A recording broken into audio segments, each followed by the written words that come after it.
Joe Lycett, the comedian, was on Laura Kuenssberg's show. Let's just see what he said. What did you make of it? Now have you calmed down? She has to go from the campaign to the country, but tell us honestly what you thought. Well, so you said earlier that I'm not left or right. I know that there's been criticism in the Mail on Sunday today about lefty, liberal, wokey comedians on the BBC. I'm actually very right-wing, and I loved it.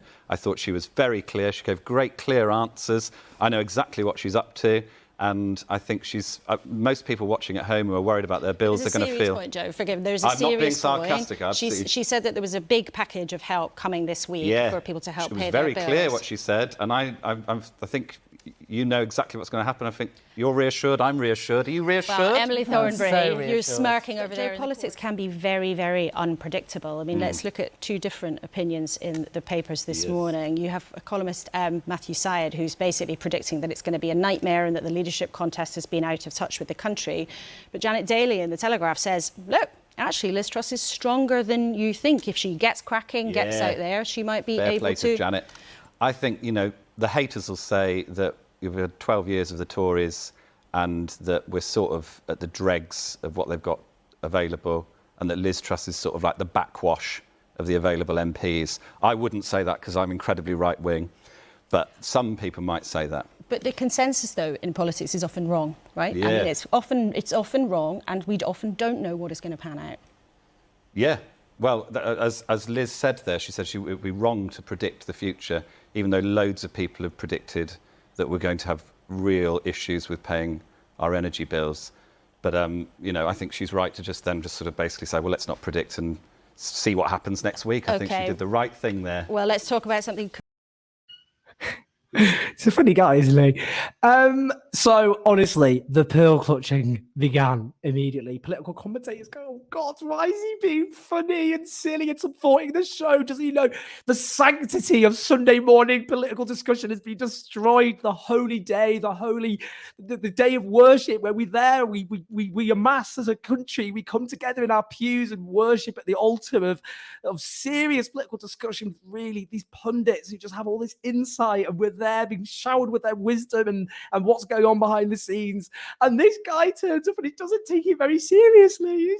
He's being silly about it, and it's just really upset. I'm just really upset right now. That's what they did. A load of political commentators, they got really angry and upset. They were like, oh my God, Joe Lycett. Yeah, and I think it just exposes that a lot of political commentators in this country think they're very serious, important people, very serious. And they're there, you know, they really know what's going on. You know, we really, really do know, very well connected. Yeah, absolutely. I'd like to, you know, maybe impart some of my wisdom, if that's okay. Yeah, we know a lot about politics, actually. Take themselves very seriously, and then, you know, this guy comes on and makes them feel, you know, their self-importance has been challenged somehow. It's like, how dare you? How dare you? You know, like someone who turns up to like some dinner party where everyone's taking it very seriously, someone's throwing food. It's like, get out!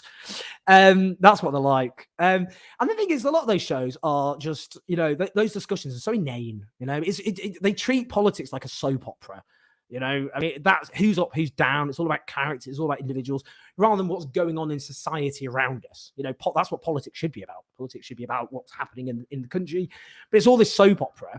And he just, you know, the thing is, all these people clutching their pearls about it. The thing is, like, normally those contributions on those shows where someone does I'm going to be very serious and grown up and adult and tell you something very inane and very superficial, but I'll pass it off as wisdom, is that no one really engages with it, doesn't really create any discussion or debate or anything like that. This clip, Laura Kuenssberg should be delighted. I mean, that clip's gone viral. Everyone's talking about it.